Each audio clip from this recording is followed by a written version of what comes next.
And we are live. This is the Wrap It Up on Blast Raps postgame show. As always, my name is Sheldon Alexander, and this episode of Wrap It Up is brought to you by Clean Cuts Barbershop, 2013 Danforth Avenue in the East End of Toronto. Clean Cuts, the multicultural barbers that will always keep you fresh for any and all occasions. So go see Skip and the crew. And as a wise man once said, tell them that I sent ya. Check them out on Instagram at Clean Cuts Toronto or give them a call, 416-917-4833 to book your appointments now. Please, holla at Skip and the crew. You know, let them take care of you. Skip's got you covered all the time, so you don't need to worry about anything. Clean Cuts keeps you fresh. You tune in to the Wrap It Up pod. We support each other. That's how these things work. Everybody supporting everybody. And of course, you tune into this, the Wrap It Up podcast, because you support the Toronto Raptors. The Raptors coming up with another big win as they finish off the Milwaukee Bucks 114-106. Yes, your Toronto Raptors win 114-106. As mentioned, this is the Wrap It Up podcast. As you know, we do this live after every Toronto Raptors game. We stream live on Instagram, on Twitter, on IG. I just said that. On Instagram, on Twitter, on YouTube, on Facebook. And of course, in case you are unable to get to any of those places live, we got you covered, as well as a podcast is then available on Apple Music or Apple iTunes, pardon me. You can get it on SoundCloud. You can get it on Spotify, and of course on Google Play. Either way, we got you covered here on this, what we call the Wrap It Up podcast, the only live and interactive Toronto Raptors post-game show. And this was an interesting one, right? Because we talked about it a bit yesterday in that post-game where we were wondering what kind of the MO would be if you're Nick Nurse and if you're Coach Mike Budenholzer of the Bucks heading into this game. What do you do? What is kind of your plan? Do you start everybody? Do you kind of just chill? Do you want to not show all your cards in what could be a preview of a playoff matchup somewhere down the line? Right? And early on what's today? Monday? I still don't know the days of the week. Even though I'm back to work, I still don't know the days of the week. But early today, we found out that Giannis would not be playing because Giannis was out. He had oral surgery. Okay. So with no Giannis for the Bucks, gives a good reason for Nick Nurse and the Toronto Raptors to also realize that they are going to not play Kyle Lowry, Fred VanVleet, and Serge Ibaka. And when I saw that, I kind of thought, okay, well, you got to take what you're going to get from this game in terms of, well, what are the positive signs? What are you going to look for that's going to be super important in terms of going forward on something you can build on? And one of those things was we hadn't really had the game yet where the Raptors bench stepped up like we're used to seeing the Raptors bench, or maybe how we want to see the Raptors bench. But that changed for sure. As, first off, Norm Powell was into the starting lineup. The starting lineup for the Raps ended up being Terrence Davis, Norman Powell, OG Anunoby, Pascal, and Marc Gasol. Whereas for the Bucks, you had Eric Bledsoe, Wes Matthews, Pat Connaughton, Middleton, and Brook Lopez. So those are your starting lineups, right? A little different than we're used to, but either way, again, a chance to see a guy like Norm who hasn't really played like the Norm that we saw for the majority of the season. We saw that Norm today, though. Norm came out, and we joke around about it because Norm's one of those LA kids that grew up watching Kobe, but Norm was in clear Mamba mode, right? Norm was ready. Norm was on one. Norm came out, and no shot was a bad shot. My guy was just super confident in whenever he got the ball. He was aggressive, whether it was going to the basket, whether it was just shooting a three. Either way, Norman Powell was ready for this game, and he finished with 21 points, 7 of 13 shooting, super efficient, and 4 of 5 from 3. And I know the stats tell you that was a good shooting night, but even the eye test, when you were watching what Norm was doing, my guy, everything was in rhythm. No hesitation at all. He was confident in his moves and what he was going to do. It's like, once he realized that there's no Kyle and he realized that there was no Fred, it's like someone told Norm, hey, listen, it's your time to shine, my dude. Go get buckets. And he realized it, and that's what Norman Powell did. Norman Powell has been such a key to this Raptors team this season, especially without Kawhi Leonard, because he's another one of those guys who can get buckets for you. And that is so important when you don't have the consistent staple of what Kawhi Leonard was giving you night in, night out. So you kind of need that to come from different places. And you wondered where a lot of the scoring punch was going to come from. And to get that from Norm when he was been out there, and he's had a tough year with injuries, of course. He's had a tough year in terms of just every time you've seen him be consistent for a long time, it seems like something else would happen to kind of deter him and set him back again. So when we came into the bubble and you saw Norm get off to a super tough start where he seemed out of sync, but the positive signs were there. And that's why a coach like Nick Nurse is so important, because Nick Nurse said this multiple times. He wasn't worried about Norm because the thing with Norm was he was getting good shots. There was even one of the games where Norm was driving to the basket consistently and he was just missing layups. And when you see that, you know that, okay, well, he's not going to miss shots like that all the time. He's at least making the right basketball plays. And then at that point, you're just trusting the process. Pardon the pun. Didn't mean that as a Sixers pun, but you're trusting the work that you put in. You're trusting the offensive sets that you're taking good shots, and the work that you put in on your jumper, on your game, tells you that eventually the shots are gonna fall. And if you're Norman Powell, it was good to see Norm be back because they're gonna need Norm. Because when you think about what the Raptors rotation is heading into the playoffs, it's one of those things where you're kind of worried because you're 7 guys deep. As of now, Nick Nurse has said he's basically going with a 7-man rotation. And the Toronto Raptors, that means your normal starters of Kyle, Fred, Pascal, Marc Gasol, and OG. And then off the bench, you're talking Norm and Serge as of this point. He said he's going to ride his 7 guys, right, and have them be the mainstays. And they're going to take up the bulk of the minutes. And before the game, Nurse was talking about how that 8th spot, he's looking at Rondé so far, but this game was super interesting because obviously without 3 of your regulars playing, again, no Serge Ibaka, no Kyle Lowry, and no Fred VanVleet for the Raptors, that means opportunity. And not only opportunity for Norman Powell, but opportunity for Terrence Davis, opportunity for Matt Thomas, opportunity for Chris Boucher, and what a job those guys did. Career highs for Matt Thomas and Chris Boucher, both guys coming off the bench, getting loads of minutes. Matt Thomas playing 37 minutes in this game.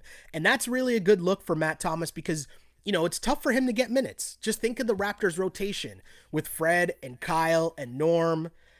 That's just a lot of minutes. If those guys are taking up the bulk of the guard minutes, it's going to be tough sledding trying to get in the lineup if you are Matt Thomas. But how do you do that? You stay ready. And Matt Thomas came into this game, and my guy was just firing on all cylinders. He was confidently coming off screens, whether he had to take a 1 dribble and get that 3-point off, or if he was just coming off a screen, he was ready to shoot it. Mentioned 22 points for Matt Thomas, 9 of 17 from the floor, 4 of 8 from 3. And that's a real bright spot to see from the Toronto Raptors because, again, their depth is so important. But in this situation where you're in the bubble and you don't really know how things are going to play out, you don't know what could happen injury-wise. You don't know what could happen sickness-wise. It's so important to have your depth, but also to have your bench guys ready for whenever they become called upon. And even in this game, it's a great example because you're playing these 8 games before the playoffs that don't really matter, but you want to give your guys a night off. You want to give Kyle and Fred a bit of a break. And it's good to know that, hey, when ready, Matt Thomas is there and he's able to cook and everything's going to be all right. Again, career high for Matt Thomas with 22 points and a career high from Q's favorite player, Chris Boucher. Q and Jeff Berg. Jeff Berg, for sure, one of our regulars on the Wrap It Up podcast in the feeds, on the YouTube feed, always commenting in, but he holds massive real estate on Boucher Island. And I'm sure he's ranting and raving after this one, because the thing with Chris Boucher is he's proven, for the most part, when you give him minutes, you can count on effort. You can count on energy. He might not always hit all the shots, but he's going to take all the shots, right? He's not shy. He doesn't lack confidence. But my guy is ready to play. And a game tonight where he knows that Serge isn't there, and even on top of that, you might want to give Marc Gasol a bit of a rest, as Gasol only played 20 minutes in this game. Chris Boucher was ready. Career high 25 points on 9 of 15 shooting, add in 3 of 7 from three-point land. Plus, this is the part where you can't cheat these numbers, because this is all effort. 11 rebounds, 2 steals, 2 blocks, and 2 assists just for fun.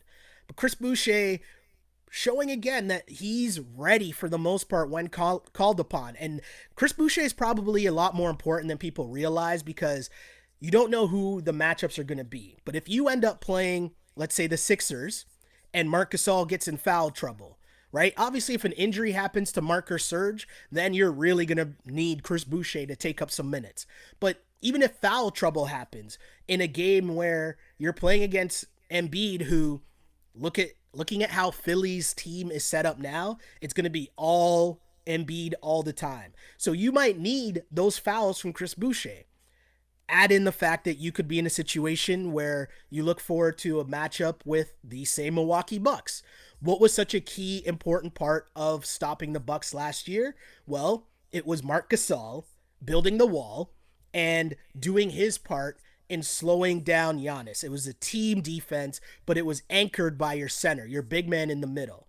And again, if an injury happens to Marc or foul trouble happens to Marc, you need to know that you can trust Chris Boucher. And I think we know that he doesn't lack confidence, but to see him just in rhythm and have a good game, and what coaches love the most is knowing what you're going to get from a certain player. And definitely one thing Nick Nurse knows, when he puts Chris Boucher in the game, he's going to give you effort. He's going to be all over the glass, and especially early on. I know they joke around about it on the broadcast, and we joke around about it here. Chris Boucher checks in the game, and it doesn't take him long for him to get shots up, right? He is not shy. That first sign of airspace, my guy is shooting that three. And I'll say this, you're not going to be too mad at that if you're Nick Nurse, because you know that my guy is busting his ass on the glass. He's trying to get offensive rebounds. He's trying to get defensive rebounds. He's trying to get blocks. He's just active. And when your big guy is working like that, you might not mind him coming off the bench and shooting shots. So huge shouts to Chris Boucher. Had a huge game and a huge dunk. That dunk was massive. Those are the dunks that make me miss court cuts. Old school basketball heads in Canada will definitely remember court cuts. But a dunk like that, oof. That was massive. Chris Boucher just had a great night. And this was a game where, to echo what they said on the broadcast at the end, this is a game where you got to see exactly what you wanted if you're a Toronto Raptors fan. You got to rest your guys, and the guys that stepped in played big-time minutes, and they didn't disappoint. Matt Thomas, 22 points. Chris Boucher, 25 points. Norman Powell, 21 points. And even Terrence Davis, I think, did a really good job. I know he only had 10 points, but 5 of 8 from the floor. But the thing I like about Terrence Davis's game here was he didn't try to force things too much, right? He only shot 1 3. He missed it. But what else did you notice a lot from him? He got on the glass. He had a couple tap-ins where he was just being super active and getting in the paint and mixing it up. And that's kind of what you need to see from those guys, because your bench, a lot of times, you might turn to these guys come playoff time because you just need a spark. You need some type of energy. And so how do you best do that? You get on the glass, and also you play defense. Which leads me to another main point that we got to make about this game. So a lot of talk, obviously, because Giannis didn't play. So people are looking at the Bucks roster, and they're saying, oh man, the Bucks are nothing without Giannis, because the Raps are still able to run them out of the yard. 114 to 106. I know that's not really running them out of the yard, but you get the point. When the Raps were playing, this game wasn't really that close, right? But the Raptors, the Bucks are missing Giannis, but the Raptors were missing 3 of their top 7 rotation guys. So people look at that and they think, oh, the Bucks are nothing without Giannis. And this, to me, emphasizes a point that we were talking about yesterday on the pod. And that is, this Raptors team is built on such a solid foundation that you in the regular season can plug in pieces. And because of the culture that you've built, guys know you're only going to play if you're busting your ass on defense. Because if you're not busting your ass on defense, you're going to find a seat on the bench. So when these guys check in, when it's next man up because guys are resting or guys are hurt, Norm Powell knows I got to play defense first. That's got to be one thing that I'm dedicating myself to. Terrence Davis, same thing. Chris Boucher, even Matt Thomas. Those guys know when they come into the game, they're going to get a lot of minutes if they play defense first. And then in terms of the offense, well, we talk about it all the time. The Raptors offense is contagious because they move the ball around. They share the ball. It's a team effort from top to bottom. It's just constant ball movement and helping out each other, passing up good shots for great shots. And you know who your shooters are. They run great sets. They set great screens. And I know it sounds boring, fundamental basketball, but that's the only way you have games like this where you're able to sit 3 of your rotation guys and 2 of your point guards, your only 2 real point guards, and still not really miss a beat on offense. Think about that. The Raptors basically played this game without a real point guard. Terrence Davis is more of a combo guard. And then after that, you're talking Pascal bringing the ball up the floor. They've been messing around with Rondae a little bit, bringing the ball up the floor. But really, the Raps playing with no point guard. And then if we know Marc Gasol, the center god that is Marc Gasol, he picks up the slack with 8 assists in this game. But even a guy like OG with 5 assists, that shows you have a team that is dedicated to being unselfish and ball movement. That's why it's awesome to see guys like Matt Thomas step in, because they know how they're going to get minutes, and they also know to stay ready. Talk about it all the time. You don't got to get ready when you stay ready, right? Mentioned that a couple pods ago. So great to see there. Great performance from the Raptors bench. And other than that, other than talking about, seeing good signs or positive signs from your bench, what are some other things? Because I like to look at these games, and I know we wanted it to be a big boy game. You want to see the matchup of Giannis going against Pascal. How are the Raps going to try to stop Giannis? You want to see that, right? And I get it. But I urge people to pay attention because there's still some things that you can grasp from this game. One of those things is Pascal. How's Pascal been doing with his offensive game throughout these first 6 games in the bubble? Tonight, Pascal Siakam finished with 14 points, 5 of 16 shooting, 1 of 7 from three-point land. And it kind of follows up with the theme that we've been going over in terms of Pascal's three-point shot selection. Now, he's worked really hard to be able to develop this three-point shot. But one thing that is super important to remember, just because you can shoot an open 3 doesn't mean you need to shoot the open 3 all the time. And 1 of 7 from the three-point land isn't really that good. 5 of 16 from the floor isn't really that good. So, again, a game where you're without Kyle, you're without Fred, you're kind of looking to Pascal to kind of say, okay, well, you got to take the lead here. You got to be that dude. And maybe he pressed a little in that moment. I don't know. But the shot selection wasn't really there. But the one thing I always give Pascal Siakam credit for, even when shots aren't falling, you still got 7 rebounds from him. You're still getting 2 steals, 2 assists. My guy's still all over the place. And playing good defense on Chris Middleton. And Chris Middleton, fellas, guys and gals, listening in the chat, Chris Middleton is an interesting case study to me because I go back to last playoffs, and as we look forward to what trends or what might stick from last year's Eastern Conference Finals against the Bucks to this year's potential Eastern Conference Finals against the Bucks, Chris Middleton is very interesting. Chris Middleton is having a great season. He's flirting with going the highly publicized going 40, 50, 90, meaning, or sorry, I guess it would be 50, 40, 90, which is you're shooting 50% from the floor, 40% from three, and 90% from the line. That is like crazy shooting numbers that have rarely been done. It's like Steph Curry, KD. I think Dirk might have done it one year. Nash flirted with it. But the people to do that in a, like, you're just high level shooting at that point, right? So Chris Middleton's having a great year.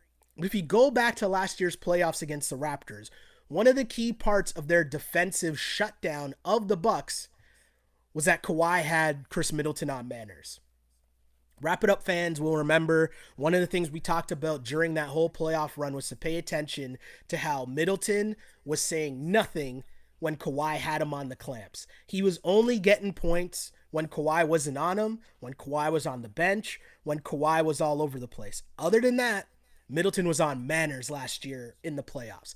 And that was a key part in the Raptors beating the Bucks. The fact that your second best player struggled to do anything on the offensive end of the floor. So now as we come to this season, and I was interested to see the potential matchups here, and you saw a little bit of Siakam and Middleton guarding each other. That's one thing that just interests me. Can you shut down Middleton? Because the more you shut down Middleton, the more difficulty the Bucks will have in winning games because they need to support Giannis. And if they don't support Giannis, they're going to take another L. And it's going to be another early trip home for the Milwaukee Bucks. So seeing Middleton tonight, 17 points, 6 of 12, got to the line a bit. He was okay, right? You could tell he was kind of like half speeding it. But there was a moment where I found it interesting just watching him and Siakam go back and forth. And that kind of made me think, is this kind of a little preview of what we might see in terms of a matchup come playoff time? But again, both coaches probably not showing their full arsenal. So very interested to see how that played out. But Milwaukee Bucks, it's going to be another interesting playoff. And, you know, that team, I know they're missing Giannis. And of course they didn't look that good in this game. But Giannis, when they're on, and when Giannis is clicking on all cylinders, the Bucks are still a scary team. So it could be another showdown in the Eastern Conference Finals. Again, I look forward to it. I wish we kind of got a better game here, but I understand. I mean, I would go on a rant about how I find it weird, this whole NBA bubble situation, and how you're bringing all these people back. You're putting all these people at risk to then have load management games where you're just sitting guys. I think that's kind of fucked up, but that's just my opinion. I get it. I understand it. It's about the playoffs. Cool, whatever. But here we are. Raptors win 114-106 over the Milwaukee Bucks. Again, Chris Boucher, the high scorer in this game with 25 points and 11 rebounds for the Raps. Second on the docket, Matt Thomas, also with a career-high 22 points for the Toronto Raptors, as, again, they played without Kyle Lowry, Fred VanVleet, and Serge Ibaka. But the Raps bench picking up the slack and doing the job against a Milwaukee Bucks team playing without Giannis Antetokounmpo. So as the Raptors win, let's get to some comments here because I'm interested to hear what people have to say about what's been going on in this game, or what went on in this game, pardon me, with this Raptors team and getting to see what the bench is like. So I'm going to start first off. Again, send us your comments and questions. Live streamed right now on Instagram, on Twitter, on Facebook, and on YouTube. So please send us your comments and questions. I try to get to comments in every one of the live streams for sure. So like and subscribe. Let's see here. Nick Nurse, Y Fresh 59 says Nick Nurse has a playoff lineup problem, but it's a good problem to have. Very true. You got options. And the key with the Raptors options that they have is also the fact that you can give different matchups. The Raptors can go super big. The Raptors can go super small. If they need shooting, they can plug in Matt Thomas. They need energy and kind of grit and like to grind out a win. They can go to Rondé. Options are key. Options are very big. Glow Girl Smile points out 6 Raptors in double digits. That also just showing the balance scoring attack the selflessness of this team in terms of sharing the rock, sharing the ball, and just how capable a lot of these guys are in terms of getting buckets. K2's Garnett says at least McCaw can play defense and doesn't think he's Kobe. Oh, I think I'm plugging into an argument that's going on right now in the Instagram chat, which tends to happen sometimes. You know, they get feisty in there, arguing back and forth. Akeem Cruz says, without Giannis, the Bucks look like an entirely new team. Without Lowry, Fred, and Ibaka, the Raptors is still the Raptors. Yeah, we touched on that a little earlier. The Raptors have built a foundation, and we talk about the 5 years in a row of winning 50 games, but even go back to the 2 years before that where they won 48 and 49 games respectively. That is 7 straight years of a culture that you got to give Dwayne Casey credit. His whole pound the rock, that's all about effort, consistent effort, especially at the defensive end on a night in, night out basis. And now that's 7 years strong. So when you build that culture, you're now drafting players and bringing players into the fold that fit into that culture, right? Your free agents that you're bringing in, like Rondé Hollis Jefferson, fits into that culture that I can grind it out on defense. Plus, when your leaders, like Kyle Lowry's out here taking charges every game, Pascal playing defense, busting his ass on both ends of the floor. Even if his shot's not falling, you still see him running around on defense, jumping out to contest three-point shots. That has to be contagious. If you're Matt Thomas, if you're Terrence Davis, you have no excuse but to do the exact same because you're seeing your OGs do that as well. So what excuse do you have? It's great to see. And it's fun to say that you know, us as a fan base watching an organization that has kind of figured things out. Like, you know what you're going to get from this Raptors team 99% of the time. If not 100, but I'll leave a little 1% just to be somewhat accurate here. But 99% of the time, you know you're getting effort and hustle and great defense from the Toronto Raptors team. Saw that again tonight. That's why it doesn't matter who's in the lineup, who's not in the lineup. And that recipe just leads to regular season success.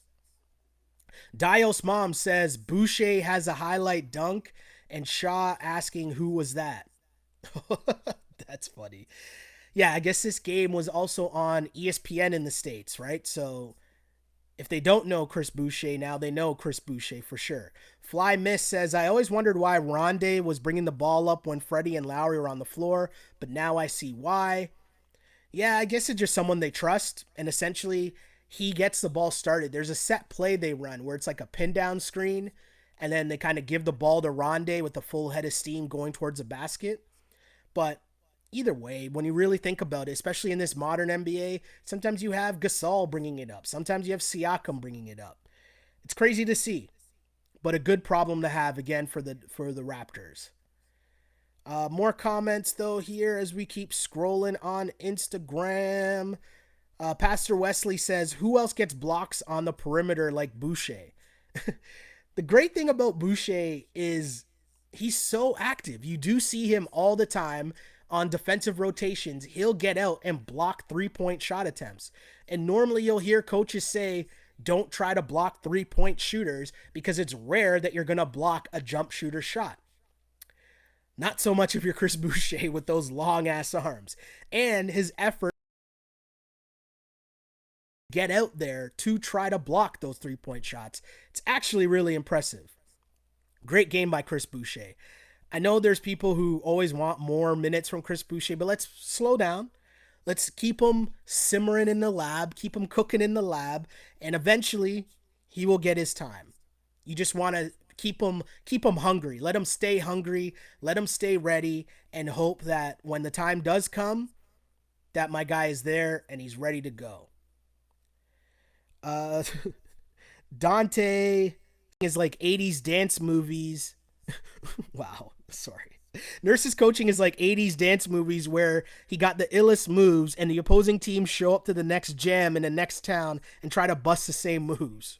Wow, that's a reference there. I mean, I kind of see where you were going there, but that's kind of a lot. As my screen here goes out in the backdrop here, and we'll try to get that back up. But either way, you think about it, and it's a good look for the Toronto Raptors because they were able to keep things moving, to keep things rocking, regardless of who's in the lineup. And you know that that happens when people consistently put in the work to keep their offense going, to keep the defense going. When you play with the structure that demands a certain level of, you know, of effort, when you keep that effort going, everybody else has to fall in line because that's just the consistent nature of how these things go. And the Toronto Raptors are, they've just been a team that have proven that if you follow what they're doing, if you follow the script, for lack of a better term, wins follow. So how do you not pay attention to that? How do you not keep that going? Let's get to some more comments here as we switch to Twitter. And JF Herrera says, team culture won that game. Nurse has his fingerprints all over that W. It's true. Totally agree. Another comment. 905 can win against the Bucks without Giannis. Raptors 905, again, showing that development. More comments. This game was for Bud to try and figure out Matt Thomas. People love Matt Thomas. People are happy to see Matt Thomas get a chance to shine and do what he does, which is really knock down jumpers. And it was good to see. It was really good to see if you're Matt Thomas. Another comment asking, is there any chance we see Terrence Davis in a playoff series? I mean, that first round series against the Nets, there's going to be a lot of things going on here with the Nets. You hope that you take care of business and it's going to be a sweep. Because one thing that's super important playing in this bubble where your games are every other night, it's unlike the playoffs normally. Normally in the playoffs, you're going to get a couple days in between rest because there's travel. But now with no travel, you're going to have games, that are every other night. So taking care of business and trying to sweep a team in 4 is going to be super important if you can do that while you wait for a couple other series to finish up. So if you take care of business and you beat the Nets, maybe there's a couple games in there where, you know, things get a little out of hand and maybe you do get some more some playoff experience for a rookie like Terrence Davis or Matt Thomas. But other than that, I'm going to be honest, I don't really think that you're going to see much of Terrence Davis or Matt Thomas in the playoffs. It's going to take something drastic for that to happen. Nick Nurse has been very vocal about him basically trusting his first 7 guys, which are his starters, and then Serge and Norm coming off the bench. And then he mentioned today maybe Rondé getting some minutes as well. But if you think, Rondé's a vet. So it would take something drastic or something in desperate need of a spark for him to turn to Terrence Davis or Matt Thomas in anything but spot minutes or garbage time. So that's what made this game super important as well. Sticking with Twitter comments, Sanjay says, Pascal has to realize that he doesn't have to shoot threes just because he can. He was 1 for 7. Yeah, I've been talking about this from the start. And the one thing I got to halt myself with and remind myself is that Pascal's still young and he's still figuring things out. And you kind of got to take the good with the bad in terms of him figuring out just his game and figuring out what it means to be a go-to guy, what it means to be a leader for the Toronto Raptors, and thinking about what everything, how everything has to run through him. Is he going to be the guy? That's a lot of pressure to put on a young guy like Pascal Siakam still trying to figure it out. So as much as I look at things and I try to critique and say, hey, maybe he shouldn't have taken that 3-point shot. It wasn't really in the flow of the offense. I do got to remind myself as well. My guy's young. He's figuring it out. It's going to take some time. JS, I'm trying to see this name here on Twitter, but the comment is, I worry about Pascal. I think he takes too many bad shots. The 3 is an option, but he is successful when he takes it to the bucket. I totally agree. And I just think it's more about waiting for the rhythm, right? And it's the same thing with Norm. And Leo, shouts to Leo, because Leo brings us up all the time, right? Giving you the coach speak. But he says a lot that for those guys, sometimes it's a matter of taking it to the basket first. getting into the flow, getting a good touch of the ball first, going to the basket a few times, and then stepping out and taking the three. You can come down the floor and jack up a three whenever you want if you're Pascal Siakam. Doesn't mean that you have to do it. Doesn't mean that it's in the flow of the offense. But he's going to figure that out. He's going to figure that out. I'm not worried about that. And I also think, too, Pascal got to this where he is right now in terms of he got the max money, he got the big boy check, and also he's one of the main guys on the team. But he got to that point because Nick Nurse trusted him. Nick Nurse allowed him to, bring the ball up, gave him a lot of freedom in terms of where he is at a position where he can take those shots. He's not going to get pulled because he makes a mistake.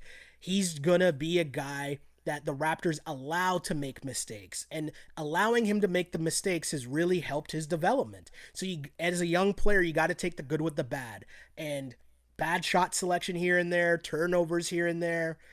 It's a learning process. And did the championship last year speed up that learning process? Yes. But in terms of long-term development, if you're talking about Fred and Pascal being the leaders of this team, the core leaders of this team going forward, it's going to take some time for Pascal to develop that 1A mentality, that calm and cool, I'm fully under control mentality that we loved seeing from Kawhi Leonard last season.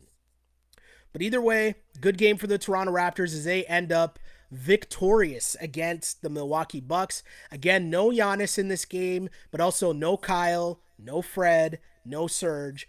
Either way, the Raptors step up with a 114-106 victory as they get 25 points and 11 rebounds from Chris Boucher, 22 points from Matt Thomas, both career highs in points from them. Also a great sign, Norman Powell, high efficiency, 21 points, 4 of 5 from 3, 7 of 13 from the floor, 8 rebounds from Norm as well, as he filled in the starting lineup. Also for Norm, got to mention, 2 steals and 3 blocks. Norm doing a lot. Great to see from Norman Powell because the Raptors will need Norm in the playoffs. So great signs there, and great win for the Toronto Raptors. You got what you wanted in terms of rest for some of your dudes and also seeing your bench pick up the slack. So as they head into their next game against the Sixers on Wednesday, I guess the question is, will Joel Embiid be back in the lineup? Gonna have to wait and see that one, as we know the Sixers have their own issues, as Ben Simmons is done for the season.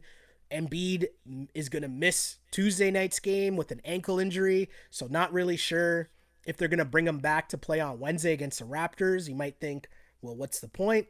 But on the flip side, there's a battle right now between Indiana, the Sixers, and the Heat for the 4, 5, 6 spots. And Joel Embiid, you might not be able to rest him. You might need him to play to try to get into the 4-5 matchup instead of having to play Boston.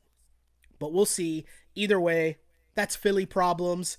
And I guess the next Philly problem that's up next for them is these Toronto Raptors, who improved to 51-19 on the season after pray for times like this to rhyme like this. This is the Wrap It Up on Blast Raps postgame show, as always, unpolished and unapologetic. Until next time,